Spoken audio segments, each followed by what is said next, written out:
भूगोल सामान्य अध्ययन के अंतर्गत मैंने इसके पहले ब्रह्मांड और सौर मंडल आपको पढ़ाया। आज मैं पृथ्वी की गतियों पर चर्चा करूंगा। पृथ्वी में दो तरह की गतियां होती हैं, जिसके चलते दिन रात होते हैं पृथ्वी पर और मौसम परिवर्तन भी होता है।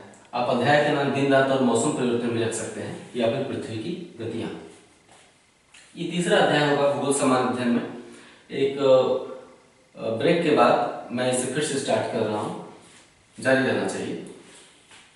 मैंने बताया था कि अगर मुझे फॉलो करना है तो आप एक मानचित्र अपने रूम में टांग दीजिए। वर्ल्ड मैप जो होता है, वर्ल्ड मैप में दो होते हैं। एक राजनीतिक मानचित्र होता है जिसमें देशों की सीमाएं और राजधानियां स्पष्ट होती हैं बिल्कुल, और एक भौतिक मानचित्र होता है जिसमें पहाड़, पर्वत, नदियां, झील, बायोम्स, प्राकृतिक चीजें उसमें दर्शाई होती हैं। तो इन भौतिक मानचित्र और पॉलिटिकल राजनीतिक मानचित्र को आप दीवार पे टांग दीजिए, ताकि जब मैं विश्व भूगोल को और आगे ले जाऊंगा, पहाड़, पर्वत, नदियां जब आएंगी या अन्य चीजें, तो वो मानचित्र आपको काम देगा। साथ में एक ऑक्सफोर्ड स्टूडेंट एटलस भी रखिए, थोड़ा सा और अगर अध्ययन करना चाहें। वैसे उसकी जरूरत पड़ेगी ही पड़ेगी, मानचित्र तो मैं खुद भी बनाऊंगा, लेकिन ब्लैक बोर्ड पे मानचित्र बनाने की एक सीमा रहती है। आप अपने पास एटलस रखेंगे तो उससे और प्रभावी तरीके से आप अध्ययन कर पाएंगे। एटलस रखना इसलिए भी जरूरी है क्योंकि मैं साथ में हूँ और मेरे साथ साथ पढ़ना है। निश्चित रूप से एटलस आपके लिए, जो अब तक हो सकता है कि बोरिंग रहा हो, वो रुचिकर हो जाएगा। तो आइए पृथ्वी की गतियों पर चर्चा करते हैं।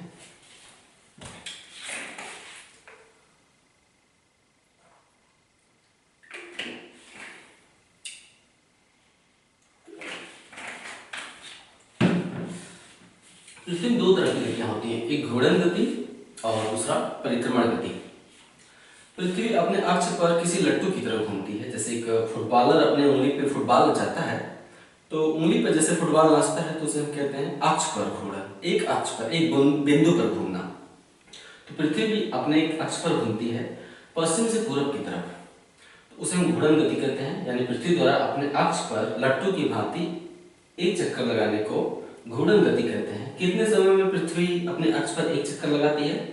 23 घंटा 56 मिनट में। वास्तविक समय यही है, सुविधा के लिए हम उसे 24 घंटा मान लेते हैं। यानी 24 घंटे से 4 मिनट कम, 23 घंटा 56 मिनट, 4 मिनट की कमी होती है वास्तविक समय में। और दूसरी गति है पृथ्वी की परिक्रमण गति। हम घूर्णन गति जो कि एक दिन में हो जाता है, 24 घंटे में, उसे हम दैनिक गति कहते हैं। परिक्रमण गति, सूर्य के चारों तरफ, बीच में सूर्य है, सूर्य के चारों तरफ एक चक्कर पृथ्वी जब लगा लेती है तो उसे हम परिक्रमण गति कहते हैं। परिक्रमण गति को हम वार्षिक गति भी कहते हैं, क्योंकि एक चक्कर लगाने को हम एक वर्ष मान लेते हैं, इसलिए उसे वार्षिक गति कहते हैं। एक होता है परिभ्रमण गति। तो घूर्णन गति को ही परिभ्रमण कहते हैं। परिभ्रमण को परिक्रमण नहीं समझना चाहिए। कभी कभी प्रश्न पत्र में परिभ्रमण शब्द का इस्तेमाल हो सकता है, तो आप कंफ्यूज नहीं होंगे। परिभ्रमण घूर्णन नहीं होता है। तो सूर्य की परितल चक्कर लगाने को परिक्रमण कहते हैं। एक चक्कर को एक वर्ष कहते हैं सूर्य की चारों तरफ। पृथ्वी जो चक्कर लगाती है वो गोल कक्षा में नहीं लगाती है, अंडाकार कक्षा होता है। अंडाकार कक्षा का एक प्रभाव ये होता है कि पृथ्वी 6 महीने में सूर्य से दूर चली जाती है, फिर 6 महीने बाद घूम के सूर्य के पास चली जाती है। अंडाकार, जैसे अंडे को आप देखेंगे तो एक हिस्सा दूर होता है और एक हिस्सा मोटा होता है। उसी तरह से सूर्य की जब सबसे नजदीक आ जाती है पृथ्वी, तो उस स्थिति को हम उपसौर कहते हैं। उपसौर वह स्थिति है जब पृथ्वी घूर्णन करते हुए सूर्य के नजदीक आ जाती है। आप देखिए चित्र में भी दिखाई दे रहा है कि पृथ्वी सूर्य के नजदीक आ गई है, तो इस स्थिति को उपसौर कहते हैं। उपसौर 3 जनवरी को होता है। फिर 6 महीने बाद गति करते हुए पृथ्वी जब सूर्य से सबसे दूर चली जाती है, तो उस स्थिति को हम अपसौर कहते हैं। अपसौर 4 जुलाई को होता है, यहां लिखा हुआ है। एक चीज और, पृथ्वी द्वारा सूर्य का एक परिक्रमण या एक वर्ष 365 दिन 6 घंटे का होता है। अर्थात पृथ्वी 365 दिन 6 घंटे में सूर्य का एक चक्कर लगाती है। लेकिन आमतौर पर हम 365 दिन का इस्तेमाल करते हैं, तो ये 6 घंटा कहाँ चला जाता है? 6 घंटे को हम क्यों नहीं जोड़ते हैं? वो एक सुविधा के लिए किया जाता है, वो उसकी चर्चा हम बाद में करेंगे कि 6 दिन की एक्स्ट्रा कहाँ चला जाता है। वैज्ञानिक सत्य यही है कि पृथ्वी अपने अक्ष पर 23 घंटा 56 मिनट में घूमती है और पृथ्वी सूर्य के चारों तरफ एक परिक्रमण 365 दिन 6 घंटा पूरा करता है। अब तक आपने जाना पृथ्वी की दो तरह की गतियां, घूर्णन और परिक्रमण, और दूसरा उपसर और अपसर की स्थिति को जाना आपने।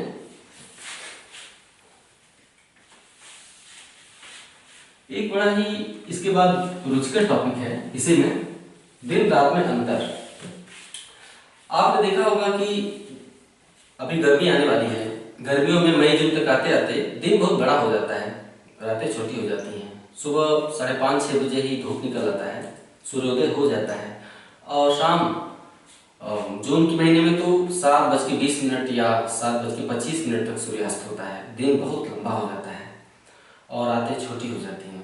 फिर जब ठंडी आ जाती है तो ठंडी में 7-7:30 बजे सूर्योदय होता है और 5-6 बजे सूर्य डूब जाता है दिसंबर के महीने में। यानी दिन छोटा हो जाता है और रातें ठंडी में बड़ी हो जाती हैं। ये दिन रात की लंबाई घटती बढ़ती क्यों रहती है?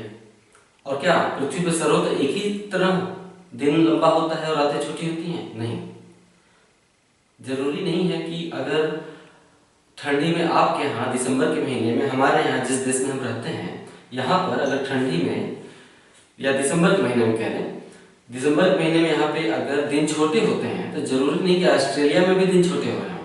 उल्टा हो जाता है, ऑस्ट्रेलिया में दिसंबर में दिन बहुत लंबे हो जाते हैं, जबकि हमारे यहाँ दिसंबर में दिन बहुत छोटे हो जाते हैं। हमारे यहाँ जून में दिन बहुत लंबे हो जाते हैं और ऑस्ट्रेलिया में जून में दिन बहुत छोटे हो जाते हैं। उल्टा होता रहता है। पृथ्वी के अलग अलग जगहों पे अलग अलग दिन रात की लंबाई पाई जाती है। ऐसा क्यों होता है? ये मैं जब खुद तैयारी स्टार्ट किया था तो मैं खुद नहीं समझ पाता था कि दिन और रात की लंबाई में अंतर होता कैसे है। रटने को तो कोई भी रट सकता है कि 21 जून को उत्तरी गोलार्ध में सबसे लंबा दिन होता है और 22 दिसंबर को उत्तरी गोलार्ध में सबसे छोटा दिन होता है। ये तो रटने वाली बात है, लेकिन इसका मैकेनिज्म कैसे समझें?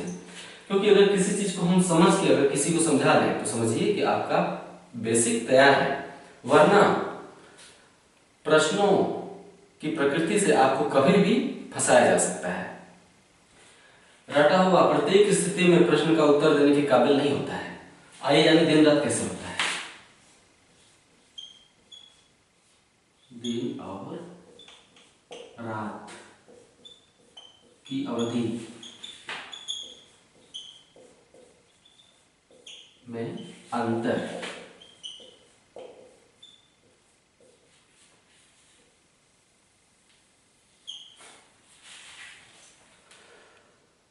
चलिए पहले हम देख लें कि दिन रात कैसे होता है। यह पृथ्वी, सूर्य को हमने टार्च मान लिया, सूर्य को हमने एक टार्च मान लिया। सूर्य की किरणें या टार्च को हमने जलाया। ठीक वैसे जैसे एक अंधेरे कमरे में फुटबॉल लेके खड़े हो और अपने भाई या किसी अन्य से कहे कि टार्च जलाओ, तो आप क्या देखेंगे कि फुटबॉल की आधा सामने वाला हिस्सा प्रकाशित है और आधा पीछे वाला हिस्सा अंधेरे में है। क्यों? क्योंकि पृथ्वी तवे की तरह नहीं है बल्कि फुटबॉल की तरह है। तो सामने वाला हिस्सा सूर्य के प्रकाश में जाता है और पीछे वाला हिस्सा जो कि ढलान में होता है, क्योंकि पृथ्वी ऐसे गोल है तो पीछे वाले हिस्से पे सूर्य का या टार्च का प्रकाश नहीं पहुंचता है। इसके चलते पीछे वाले हिस्सा अंधेरे में रहता है और सामने वाला हिस्सा उजाले में रहता है। हम मान लेते हैं कि पृथ्वी अपने अक्ष पर 24 घंटे में एक चक्कर जो लगाती है वो नहीं लगाती है। मान लेते हैं कि पृथ्वी अपने अक्ष पर नहीं घूमती है, मान लेते हैं नहीं घूमती, स्थिर रहती, तो क्या होता? सूर्य के सामने वाले हिस्से में हमेशा दिन और पीछे वाले हिस्से में जो ढाल वाला हिस्सा है पीछे, क्योंकि पृथ्वी गोल है, पीछे वाले हिस्से में हमेशा रात। आप कहाँ रहना पसंद करते? आप यहां रहना पसंद करते, क्योंकि ये वाला हिस्सा हमेशा के लिए अंधेरे में चला जाता। अगर पृथ्वी नहीं घूमती तो हम सभी लोग यहाँ रहते सूर्य के सामने वाले हिस्से में। पीछे न जनसंख्या रहती, न खेती बाड़ी होती, न उद्योग पनपते और न ही सूर्य का प्रकाश जहां नहीं होगा वहां वनस्पतियां भी नहीं उगती। इसी वाले भाग में जनसंख्या रहती, वनस्पतियां उगती, खेती होती, उद्योग होते और चुनाव होते, जैसा आजकल चल रहे हैं, जहां आदमी रहेंगे वहीं राजनीति होगी। तो यानी आधे भाग में ही राजनीतिक उथल पुथल रहती और आधा भाग सन्नाटे में रहता। लेकिन ऐसा नहीं है। पृथ्वी 23 घंटा 56 मिनट 56 मिनट में, इसे हम यहाँ पे जटिल क्यों करें, 24 घंटा लिखते हैं, क्योंकि आमतौर पे 24 घंटा ही माना जाता है। पृथ्वी 24 घंटे में अपने अक्ष पर एक चक्कर लगा देती है ऐसे। तो बताइए, ये वाला हिस्सा 12 घंटे बाद कहाँ रहेगा? घूम के सामने आ जाएगा, और ये वाला हिस्सा 12 घंटे बाद घूम के पीछे आ जाएगा।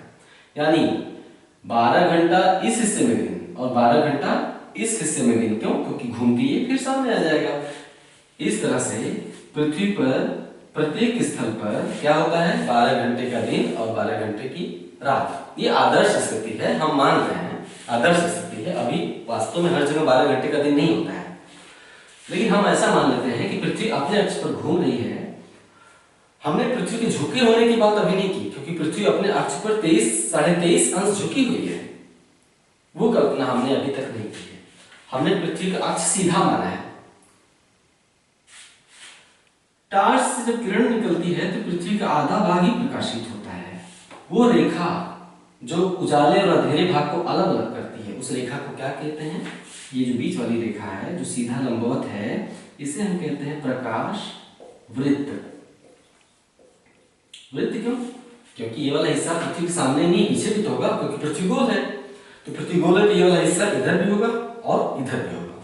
तो प्रकाश वृत्त इसे हम कहते हैं, क्योंकि पृथ्वी के चारों तरफ ये वृत्त होगा। तो प्रकाश वृत्त, अगर पृथ्वी का अक्ष यहां पे होता है, उत्तरी ध्रुव नॉर्थ पोल और दक्षिणी ध्रुव साउथ पोल, अगर प्रकाश वृत्त या पृथ्वी का उत्तरी ध्रुव और दक्षिणी ध्रुव प्रकाश वृत्त के साथ साथ होता, तब तो पृथ्वी के प्रत्येक स्थल पर क्या होता? आइए दिखाते हैं इसको।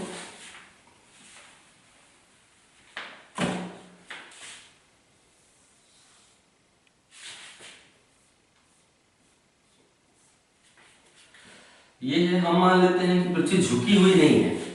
अभी तक तो आपने ये देखा कि दिन रात कैसे होते हैं, क्योंकि पृथ्वी घूम रही है। अब क्या है कि नॉर्थ पोल यहां मान लिया और साउथ पोल, एनपी मतलब नॉर्थ पोल, साउथ एसपी मतलब साउथ पोल। प्रकाश वृत्त है ये। प्रकाश वृत्त कैसे आ रहा है? टार्च जलने से आ रहा है, यानी सूर्य की किरणें आने से प्रकाश वृत्त बन जा रहा है। आधे हिस्से में दिन, आधे हिस्से में रात। अगर उत्तरी ध्रुव और दक्षिणी ध्रुव प्रकाश वृत्त के साथ साथ होता और पृथ्वी झुकी ना होती, तो विषुवत रेखा कैसे होता? बीच वाला सीधे जाता। एरो क्या दर्शा रहा है कि पृथ्वी ऐसे घूम रही है, पश्चिम से पूरब। ठीक है, ये दूसरे अक्षांश रेखा है। 0 डिग्री अक्षांश रेखा को क्या कहते हैं? इक्वेटर, EQU मतलब इक्वेटर। बीच वाले जो 0 डिग्री अक्षांश है, उसको हम इक्वेटर कहते हैं। अक्षांश देशांतर बाद में पढ़ाएंगे, फिलहाल यहाँ परिचय देख लेते हैं। तो इक्वेटर क्या दिखा रहा है इसका एरो? कि पृथ्वी पश्चिम से पूरब की ओर घूम रही है। प्रकाश वृत्त इक्वेटर को बराबर बराबर भाग में बांट रहा है, देख रहे हैं? बिल्कुल बराबर भाग में बांट रहा है। यानी विषुवत रेखा पर क्या होता है? 12 घंटे की दिन और 12 घंटे की रात, क्योंकि प्रकाश वृत्त विषुवत को बराबर काट रहा है। प्रकाश वृत्त विषुवत को ही बराबर नहीं काट रहा है। आप ध्यान दीजिए, सभी अक्षांश रेखाओं को प्रकाश वृत्त बराबर बराबर भागों में बांट रहा है। यानी पृथ्वी पे सभी जगह 12 घंटे की दिन और 12 घंटे की रात पाई जाती। विषुवत रेखा के उत्तर में जो हिस्से हैं उसे उत्तरी गोलार्ध कहते हैं। विषुवत रेखा के दक्षिण में जो हिस्से हैं उसे दक्षिणी गोलार्ध कहते हैं। ऊपर उत्तर होता है मैप में और नीचे दक्षिण होता है। तो विषुवत के ऊपर उत्तरी गोलार्ध और विषुवत के नीचे दक्षिणी गोलार्ध। गोलार्ध मतलब गोले का आधा हिस्सा गोलार्ध। तो आप देख रहे हैं कि अगर पृथ्वी झुकी नहीं होती, हमने पृथ्वी को झुकाया ही नहीं, यहाँ पृथ्वी सीधी है प्रकाश वृत्त के साथ साथ, तो हर जगह 12 घंटे के दिन होते और 12 घंटे की रात होती। यानी ऑस्ट्रेलिया में भी 12 घंटे का दिन 12 घंटे का रात इसी समय, और इंडिया में भी। लेकिन ऐसा नहीं है। उत्तरी और दक्षिणी गोलार्ध में दिन और रात की लंबाई में अंतर होता है। उत्तरी गोलार्ध में जब दिन बहुत लंबा हो जाता है तो दक्षिणी गोलार्ध में दिन बहुत ही छोटा हो जाता है, और जब उत्तरी गोलार्ध में दिन बहुत छोटा हो जाता है तो दक्षिणी गोलार्ध में दिन बहुत लंबा हो जाता है। ऐसा कैसे होता है? ऐसा ऐसे होता है कि पृथ्वी सीधी नहीं खड़ी है बल्कि झुकी हुई है। ऐसे दिखाते हैं इसको, थोड़ा सा समझना हल्का सा जटिल है, लेकिन एक बार अगर आप समझ गए तो फिर आपको कोई समस्या नहीं आनी है। यह टार्च, हमने सूर्य को टार्च मान लिया है, ठीक है। हमने टार्च जलाया, जला दिया,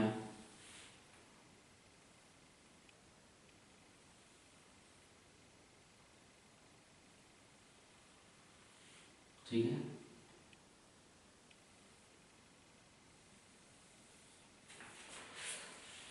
आधा हिस्सा प्रकाश में आ गया, आधा हिस्सा अंधेरे में चला गया। इसे हम क्या कहते हैं? प्रकाश वृत्त, ठीक है। थोड़ा सा टेढ़ा, हाँ, प्रकाश वृत्त। उत्तरी ध्रुव दक्षिणी ध्रुव वहां नहीं है जहां हमने बनाया था। उत्तरी ध्रुव यहां है, नॉर्थ पोल। दक्षिणी ध्रुव कहाँ है? South pole. आप कहेंगे इससे क्या फर्क पड़ता है कि उत्तरी ध्रुव दक्षिणी ध्रुव कहीं भी हो? नहीं फर्क पड़ता है। फर्क ऐसे पड़ता है कि एक खरबूजा हाथ में लीजिए और उसमें एक राड डाल दीजिए, फिर राड को पकड़ लीजिए और खरबूजे को घुमाइए। अगर राड को आप सीधा रखेंगे तो खरबूजा सीधा घूमेगा, लेकिन अगर राड को झुका देंगे तो खरबूजा भी तिरछा घूमेगा। समझे आप? मैं फिर से दोहरा रहा हूं। आपने एक खरबूजा लिया बड़ा सा, बीचों बीच एक राड डाल दीजिए, राड को हाथ से पकड़ लीजिए और फिर उसमें अगर आप राड को सीधा रखेंगे तो खरबूजा भी सीधा घूमेगा, लेकिन खरबूजे को, रॉड को अगर आपने ऐसे झुका दिया ऐसे, तो खरबूजा सीधा नहीं घूमेगा, खरबूजा ऐसे ऐसे घूमेगा, ऐसे ऐसे। आप देख रहे हैं मैं क्या कर रहा हूँ? ऐसे ऐसे घूमेगा खरबूजा। वही हाल पृथ्वी का हो जाता है। मेरे ख्याल से आप समझ गए होंगे, मैंने इशारों बताया। तो पृथ्वी का अक्ष बदल गया। ये उत्तरी अक्ष है और ये दक्षिणी अक्ष है। उत्तरी ध्रुव यहां पर है और दक्षिणी ध्रुव यहां पर है। पृथ्वी ऐसे घूमती है जैसा कि मैंने अभी आपको बताया। देखिए, इसे ध्यान से देखते रहिए इस चित्र को, ये बहुत कमाल का चित्र है। इसे आप जितना ही ध्यान से देखेंगे चीजें उतनी ही सुलझती जाएंगी। बाद में भी, बाद के अध्यायों में भी अध्ययन करने में आपको आसानी हो जाएगी। उत्तरी गोलार्ध विषुवत रेखा के उत्तर में जो है उत्तरी गोलार्ध, और विषुवत रेखा के दक्षिण में जो है दक्षिणी गोलार्ध। ये 0 अंश अक्षांश है। 0 अंश अक्षांश हम क्या मानते हैं? इक्वेटर, विषुवत रेखा 0 अंश कहते हैं। सूर्य की किरणों को ध्यान से देखिए, किस गोलार्ध में ज्यादा पड़ रही हैं? आपको उत्तरी गोलार्ध में ज्यादा पड़ रही हैं। दक्षिणी गोलार्ध में सूर्य की किरणें कम पहुंच पा रही हैं। विषुवत है, यहां तक आ रहा है। ऊपर वाले आधे हिस्से में सूर्य की किरणें ज्यादा जा रही है, दक्षिण वाले आधे हिस्से में सूर्य की किरणें कम आ रही हैं। इसको ऐसे भी आप समझ सकते हैं कि दूसरी अक्षांश रेखाएं भी खींचिए,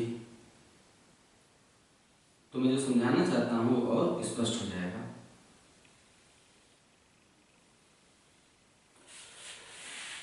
प्रकाश वृत्त को ध्यान से देखिए। प्रकाश वृत्त जो टार्च जलाने से पैदा हुआ है, इनमें से किस अक्षांश रेखा को 2 बराबर भागों में बांट रहा है? सिर्फ 0 अंश, इक्वेटर, विषुवत को प्रकाश वृत्त 2 भागों में बांट रहा है। यानी विषुवत पर 12 घंटे का दिन और 12 घंटे की रात। यानी पृथ्वी के झुके होने से भी विषुवत पर दिन रात की लंबाई में अंतर नहीं आया। पृथ्वी झुकी हुई है, कितना? 23.5 डिग्री झुकी हुई है। उत्तरी ध्रुव इधर है, यानी ऐसे झुकी हुई है। पृथ्वी ऐसे घूम रही है, ऐसे झुकी हुई है। प्रकाश वृत्त विषुवत को 2 बराबर भागों में बांट दिया, यानी 12 घंटे का दिन, 12 घंटे की रात। विषुवत के उत्तर में चलते हैं। क्या इस रेखा को बराबर भागों में बांटा है प्रकाश वृत्त ने? नहीं। आप देखिए, दिन लंबा है, यहां पर 14 घंटे का दिन हो गया और 10 घंटे की रात। 24 घंटे ही तो अवधि पृथ्वी के घूमने की। दिन कितने का है? 24 घंटे का। तो 14 10 का दिन, 10 घंटे की रात। और उत्तर में जाइए, ये वाली रेखा लीजिए। दिन कितना लंबा दिखाई दे रहा है, देखिए यहां से लेकर यहां तक सूर्य की किरणें पड़ेंगी, दिन लंबा दिखाई दे रहा है, यानी 20 घंटे का दिन। और रात वाली रेखा देखिए, जो कि प्रकाश वृत्त के पश्चिम में अगर ये रेखा आ रही है तो ये रात वाली रेखा है ना। अगर ये रेखा प्रकाश वृत्त के पश्चिम में आ रही है तो रात वाली रेखा है, और इधर वाली रेखा प्रकाश वृत्त के पूर्व में है, दिन वाली रेखा है। यानी 20 घंटे का दिन और 4 घंटे की रात। ये कमाल देखिए। अब विषुवत के दक्षिण में आइए, उल्टा हो जाएगा। विषुवत के दक्षिण में आप देख रहे हैं कि दिन की लंबाई घटती चली जा रही है और रात की लंबाई बढ़ती चली जा रही है।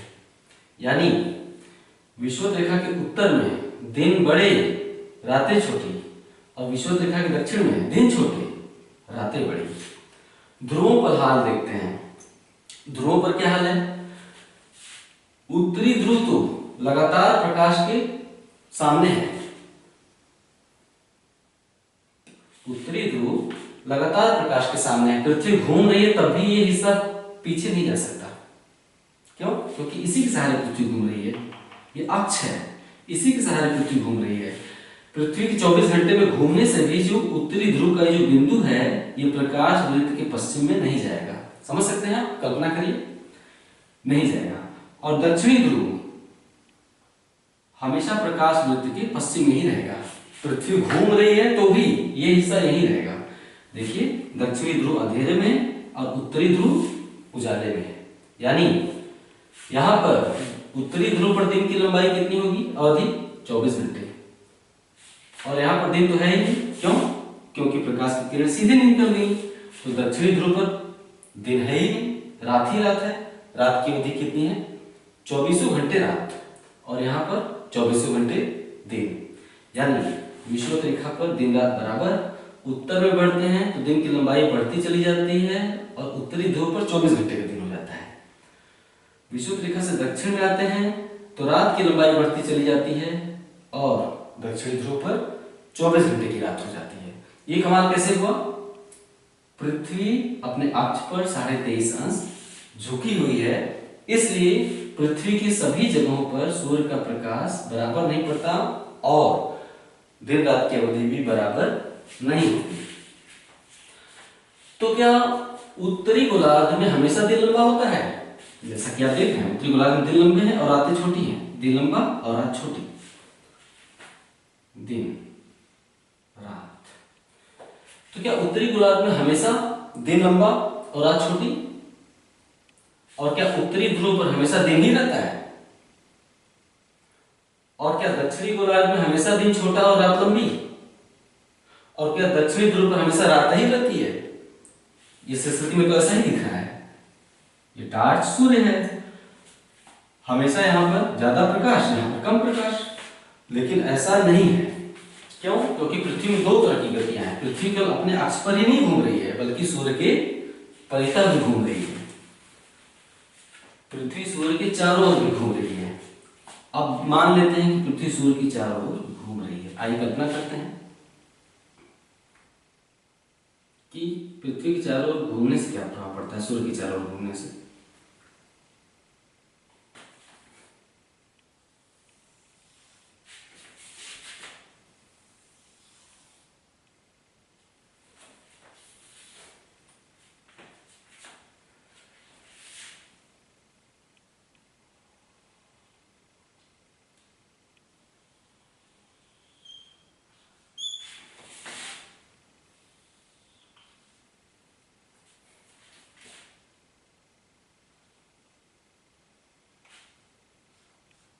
नॉर्थ पोल, साउथ पोल,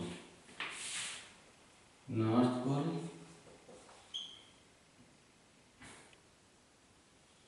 साउथ पोल।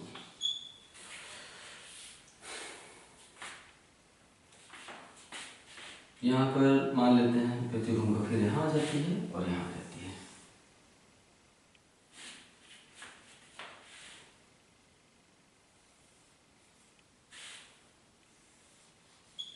ये एरो क्या है? विषुवत रेखा और एरो दिखा रही है कि पृथ्वी कैसे घूम रही है, इस दिशा में घूम रही है। ये झुकाव 23.5 अंश का झुकाव दी हुई है पृथ्वी। अगर पृथ्वी यहां पर है तो सूर्य की किरण कहां पर लंबवत पड़ेगी?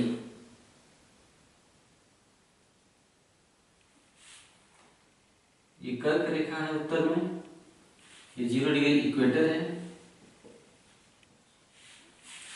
उत्तर में कर्क रेखा है और दक्षिण में मकर रेखा है। ये हम कर्क नाम दे देते हैं और दक्षिण वाले को मकर रेखा नाम दे देते हैं। ये मकर रेखा, ठीक है। तो सूर्य की किरणें लंबवत कहां पड़ रही है? कर्क पर। और अगर सूर्य पृथ्वी घूमते हुए इधर आ गई, पृथ्वी घूम रही है चारों तरफ, 6 महीने बाद पृथ्वी घूमते हुए इधर आ गई, तो सूर्य की लंबवत किरणें कहां पड़ रही हैं? मकर पर। देखिए ये कमाल कैसे हो रहा है? क्योंकि पृथ्वी 23.5 डिग्री अपने अक्ष पर झुकी हुई है। इसके चलते जब पृथ्वी इधर है तो सूर्य की किरणें कहां पर लंबवत पड़ रही हैं? कर्क पर। 6 महीने बाद कहां पर लंबवत पड़ रही हैं? जैसा चित्र में प्रत्यक्ष दिख रहा है, मकर पर लंबवत पड़ रही हैं। सूर्य की किरणें उत्तरी गोलार्ध में ज्यादा पड़ रही हैं कि दक्षिणी गोलार्ध में? आप जैसा देख रहे हैं, उत्तरी गोलार्ध में सूर्य की किरणें अधिक पड़ रही हैं और दक्षिणी गोलार्ध में कम पड़ रही हैं। इसी प्रकार जब पृथ्वी इधर आ गई तो दक्षिणी गोलार्ध में सूर्य की किरणें अधिक प्राप्त हो रही हैं और उत्तरी गोलार्ध में कम प्राप्त हो रही हैं। निष्कर्ष क्या निकला? यह है प्रकाश वृत्त, और यहां भी बना देते हैं प्रकाश वृत्त।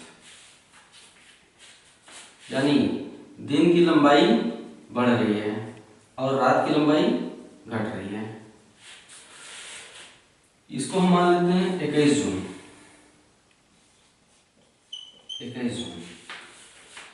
21 जून को सूर्य की किरणें कर्क रेखा पर लंबवत पड़ती हैं। और इसको मान लेते हैं 22 दिसंबर।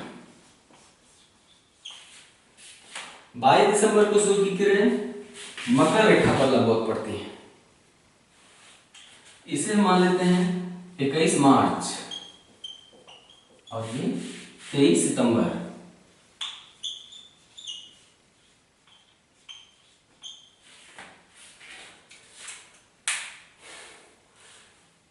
इक्कीस जून को सूर्य की किरणें कर्क पर लंबवत। 21 जून के बाद आते आते 23 सितंबर तक सूर्य की किरणें इक्वेटर पर। 23 सितंबर के बाद सूर्य की किरणें लंबवत किरणें मकर पर। फिर 22 दिसंबर के बाद 21 मार्च को सूर्य की लंबवत किरणें दोबारा इक्वेटर पर।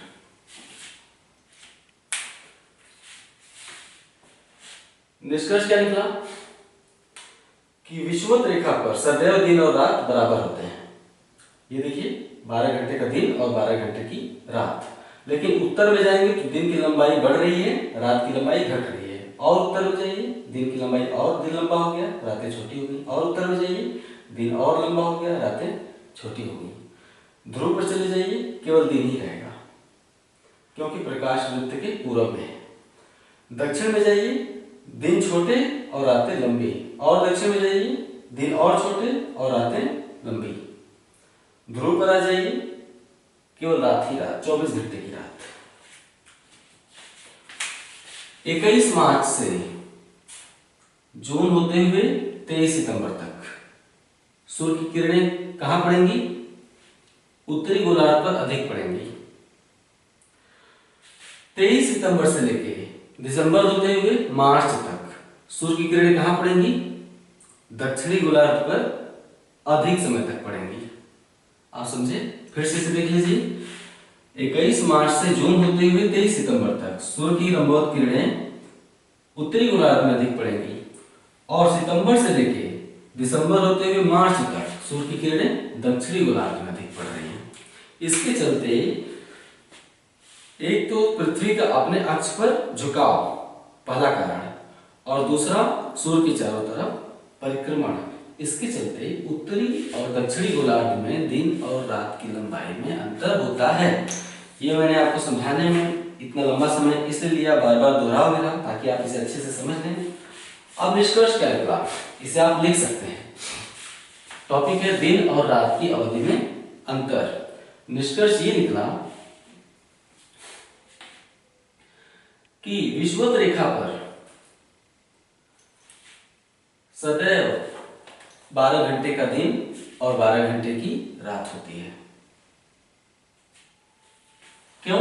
क्योंकि प्रकाश वृत्त विषुवत रेखा को 2 बराबर भागों में बांटता है। यानी साल भर विषुवत रेखा पर 12 घंटे का दिन, यानी जो देश विषुवत रेखा पर स्थित हैं, जैसे कांगो एक देश है, रिपब्लिक ऑफ कांगो में 12 घंटे का दिन और 12 घंटे की रात साल भर पाई जाती है। क्या इंडिया में ऐसा होता है? नहीं। क्यों? क्योंकि इंडिया कहाँ है? उत्तरी गोलार्ध में कि दक्षिणी गोलार्ध में? इंडिया उत्तरी गोलार्ध में है। कर्क रेखा भारत के बीचों बीच गुजरती है, यह है कर्क रेखा, यानी भारत यहाँ है। तो भारत में क्या साल भर दिन और रात बराबर होगा? नहीं। आपने देखा कि जब पृथ्वी 21 जून वाली स्थिति में है इस तरफ, तो सूर्य की किरणें कहाँ पड़ रही हैं? कर्क रेखा पर। और जब कर्क रेखा पर सूर्य की किरणें पड़ रही हैं तो उत्तरी गोलार्ध में दिन लंबे और रातें छोटी हो जाएंगी। तो निष्कर्ष, वर्ष भर विषुवत रेखा पर 12 घंटे का दिन और 12 घंटे की रातें पाई जाती हैं, क्योंकि प्रकाश वृत्त विषुवत रेखा को हमेशा 2 बराबर भागों में बांटता है। निष्कर्ष 2, विषुवत रेखा के उत्तर और दक्षिण में जाने पर दिन और रात की लंबाई में अंतर बढ़ता जाता है। अगर दिन की लंबाई बढ़ेगी, या तो दिन की लंबाई बढ़ती जाती है उत्तर में जाने पर और रात की लंबाई घटती जाती है, या फिर दिन की लंबाई घटती जाती है और रात की लंबाई बढ़ती जाती है। निष्कर्ष नंबर 3, निष्कर्ष ये है कि 21 मार्च से लेकर, आप इसे लिख सकते हैं जो भी मैं बोल रहा है, ये नोट्स के रूप में प्रयोग करते हैं। 21 मार्च से लेकर 23 सितंबर तक उत्तरी गोलार्ध में दिन बड़े होंगे।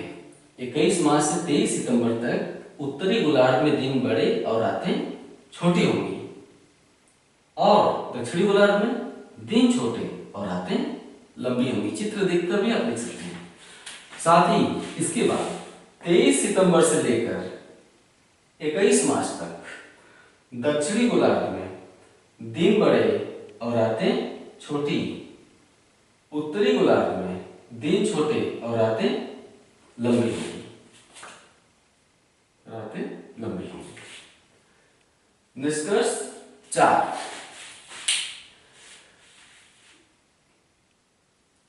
विषुवत रेखा पर सूर्य की किरणें वर्ष भर लंबवत पड़ती हैं, अर्थात दिन रात की लंबाई हमेशा बराबर होती है। 21 मार्च और 23 सितंबर को, 21 मार्च डेट याद रखिए, 21 मार्च और 23 सितंबर को सूर्य की किरणें विषुवत रेखा पर लंबवत पड़ती हैं।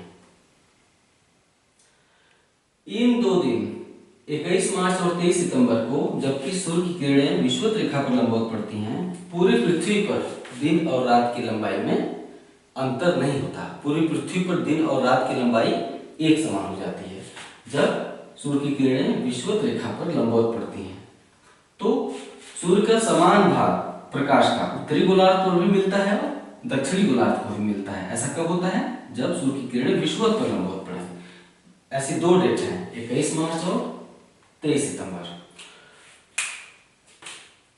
21 जून को सूर्य कर्क रेखा पर लंबवत चमकता है। इसके चलते उत्तरी गोलार्ध में सबसे लंबा दिन पाया जाता है और रात सबसे लंबा दिन उत्तरी गोलार्ध में 21 जून को पाया जाता है और रात सबसे छोटी पाई जाती है। 22 दिसंबर को दक्षिणी गोलार्ध में सबसे लंबा दिन पाया जाता है और रात सबसे छोटी पाई जाती है। क्यों? क्योंकि 22 दिसंबर को सूर्य की लंबवत किरणें मकर पर पड़ती हैं, इसलिए दक्षिणी गोलार्ध में दिन सबसे लंबा और रात सबसे छोटी पाई जाती है। ये हो गया दिन और रात की लंबाई में अंतर।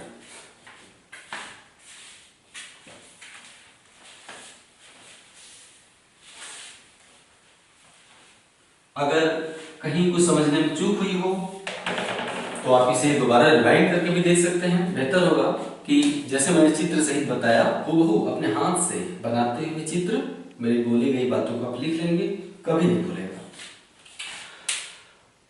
अब आते हैं मौसम परिवर्तन।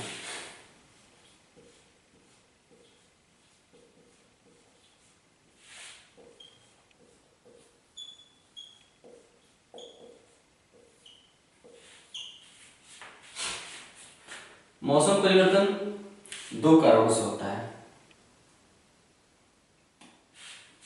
एक वो कारण हम बाद में लिखाएंगे, फिलहाल चित्र से समझते हैं। पृथ्वी सूर्य की चारों तरफ एक परिक्रमा एक वर्ष में करती है, यानी पृथ्वी सूर्य की चारों तरफ परिक्रमा करती है। हम सूर्य को बीचों बीच यहाँ पे रखते हैं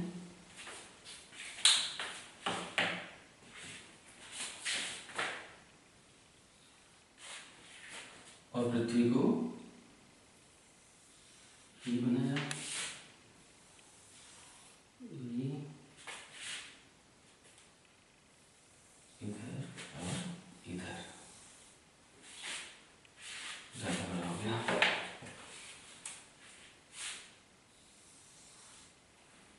ठीक है,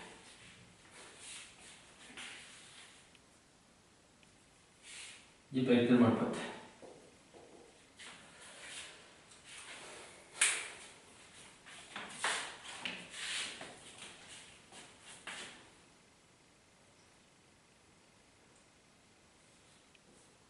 मार्च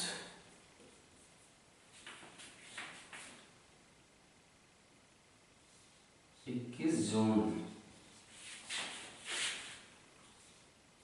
23 सितंबर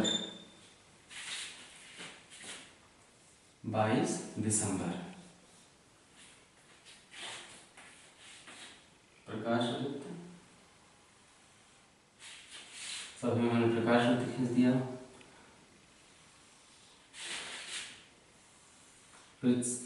और उसके बाद विषुवत रेखा बना दिया और कर्क बना दिया, मकर बना दिया। यहाँ भी हमने विषुवत रेखा खींचा, कर्क और मकर।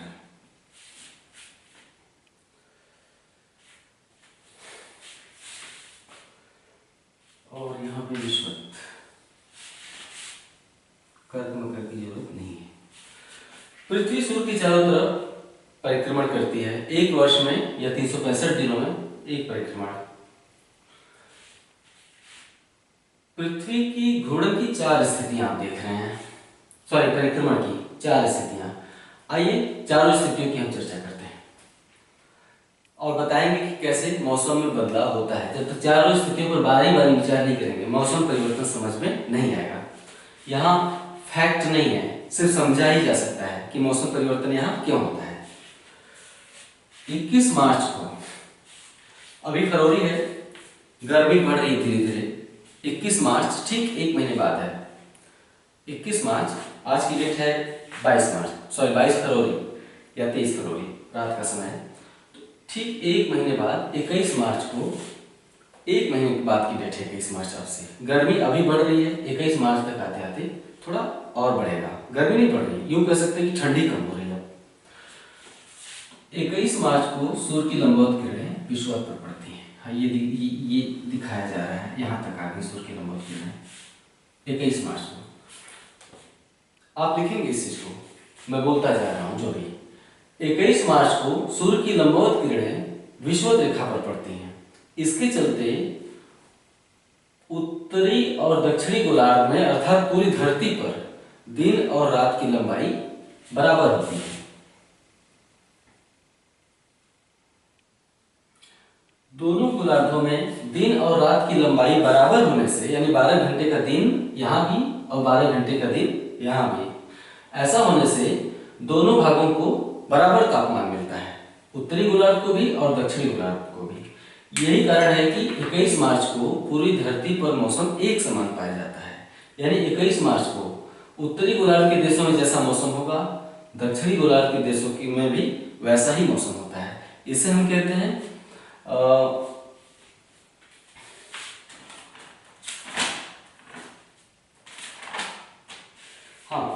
इसे हम विषुव कहते हैं। जब सूर्य का प्रकाश विषुवत पर लंबवत पड़ता है तो हम कहते हैं विषुव, विषुव। तो जब 21 मार्च को लंबवत किरणें विषुवत रेखा पर पड़ती हैं तो इसे हम कहते हैं बसंत विषुव, बसंत विषुव। पूरी धरती पर बसंत का मौसम होता है क्योंकि विषुवत रेखा पर लंबवत सूर्य की किरणें पड़ने से पूरी धरती को एक समान सूर्य की किरणें प्राप्त होती हैं और बसंत ऋतु पाई जाती है। इसके बाद आते हैं दूसरी स्थिति पर। दूसरी स्थिति है 21 जून की। 21 जून को सूर्य की लंबवत किरणें कहां पड़ रही हैं? ये कर्क रेखा है। 21 जून को सूर्य की लंबवत किरणें कर्क रेखा पर पड़ रही हैं।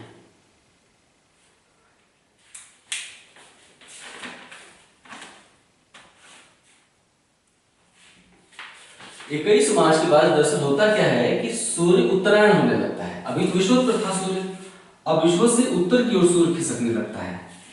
सूर्य उत्तरायण होने लगता है जिससे उत्तरी गोलार्ध में दिन की लंबाई बढ़ने लगती है। जैसे जैसे हम उत्तर की ओर जाते हैं दिन की लंबाई और बढ़ती चली जाती है। उत्तरी गोलार्ध पर 6 महीने का दिन होता है। उत्तरी गोलार्ध पर इस समय 6 महीने का दिन होता है। कब से कब तक? 21 मार्च से लेकर 23 सितंबर तक। तो 21 जून तक आते आते सूर्य की लंबवत किरणें कर्क रेखा पर पड़ने लगती हैं। उत्तरी गोलार्ध में दिन की लंबाई बढ़ जाती है। एक तो दिन की लंबाई बढ़ जाती है, दिन की लंबाई बढ़ जाती है यानी सर्वाधिक समय तक सूर्य की किरणें प्राप्त हो रही हैं। साथ ही सूर्य की किरणें लंबवत पड़ रही हैं, बिल्कुल सिर पर। दो कारणों से उत्तरी गोलार्ध में गर्मी ग्रीष्म ऋतु का आविर्भाव होता है। कौन से दो कारण हैं? एक तो सूर्य की किरणें कर्क रेखा पर लंबवत पड़ रही हैं और दूसरे दिन की लंबाई भी अधिक हो गई है और रात की लंबाई छोटी हो गई है। यानी अधिक समय तक सूर्य की किरणें धरती पर पड़ती हैं और साथ ही लंबवत पड़ती हैं, इसलिए यहाँ पर गर्मी का आविर्भाव होता है। इसके ठीक विपरीत दक्षिणी गोलार्ध में सूर्य की किरणें कम समय तक पाई जाती हैं। देखिए दिन छोटे होते जाते हैं, दिन छोटे हैं और साथ ही सूर्य की किरणें तिरछी जाती हैं। सूर्य की किरणों के तिरछा होने और साथ ही दिन की लंबाई छोटा होने से इसी अवधि में यहाँ पर शीत ऋतु पाई जाती है और उत्तरी गोलार्ध में ग्रीष्म ऋतु। 21 जून के बाद फिर से सूर्य विषुवत पर लौटने लगता है। यानी 21 जून के बाद फिर से सूर्य विषुवत रेखा पर ऐसे लौटने लगता है। फिर से दोनों गोलार्धों को सूर्यास्त की या सूर्य की किरणें बराबर बराबर मिलती हैं। जब विषुवत रेखा पर सूर्य की किरणें लंबवत पड़ती हैं तो दोनों गोलार्धों को बराबर तापमान मिलता है, इसलिए पूरी पृथ्वी पर मौसम सम रहता है। इस स्थिति को शरद विषुव कहते हैं। शरद विषुव कब? 23 सितंबर को। 23 सितंबर के बाद सूर्य की लंबवत किरणें, या कह सकते हैं कि 23 सितंबर के बाद सूर्य दक्षिणायन होने लगता है। जब विषुवत रेखा के दक्षिण में सूर्य की लंबवत किरणें खिसकने लगे तो हम क्या कहते हैं? सूर्य को दक्षिणायन होना। और विषुवत के उत्तर में जब सूर्य की लंबवत किरणें धीरे धीरे खिसकने लगे तो हम कहते हैं सूर्य उत्तरायण होना।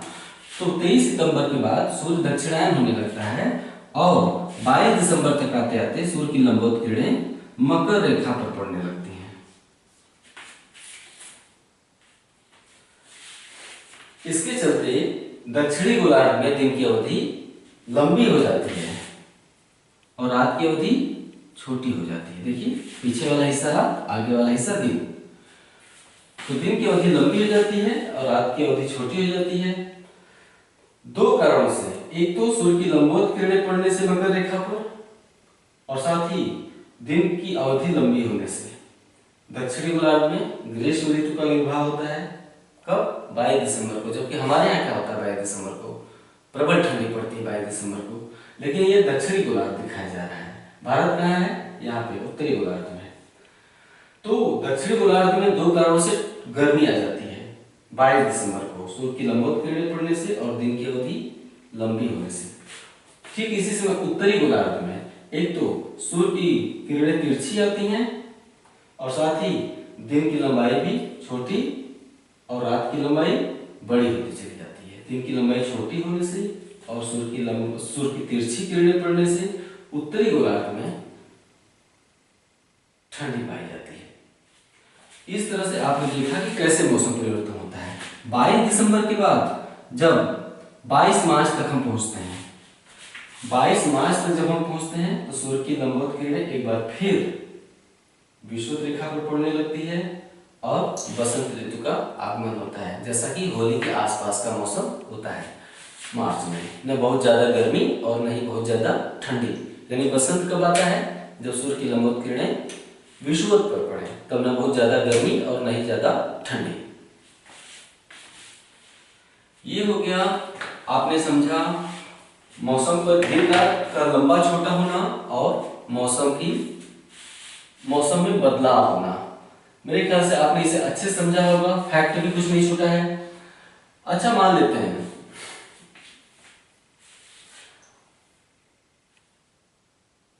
प्रश्न एक है, अगर आप रांची में, विवेक से सवाल करिएगा, सवाल को समझिएगा। अगर आप रांची में खड़े हैं, रांची झारखंड की राजधानी है, अगर आप रांची में खड़े हैं तो किस तिथि को दोपहर में आपकी परछाई नहीं दिखाई देगी? अगर आप रांची में खड़े हैं, किस डेट को आपकी परछाई नहीं दिखाई देगी? इसे आप सोचकर बताइएगा, या जब आप सोच लीजिएगा, एक हल्का सा क्लू दे दूं कि रांची झारखंड की राजधानी है और कर्क रेखा रांची से होकर गुजरती है। अब मैं फिर से सवाल करता हूं कि रांची में किस डेट को आपकी परछाई दोपहर में नहीं दिखाई देगी? डेट का नाम सोच के रखिएगा, वीडियो में कमेंट करिएगा, मैं देखूंगा कि आपकी समझ कहाँ तक है। आज की कक्षा यहाँ पे मैं ब्रेक करता हूँ, समाप्त करता हूँ। अगले वीडियो मिलते हैं। नमस्कार।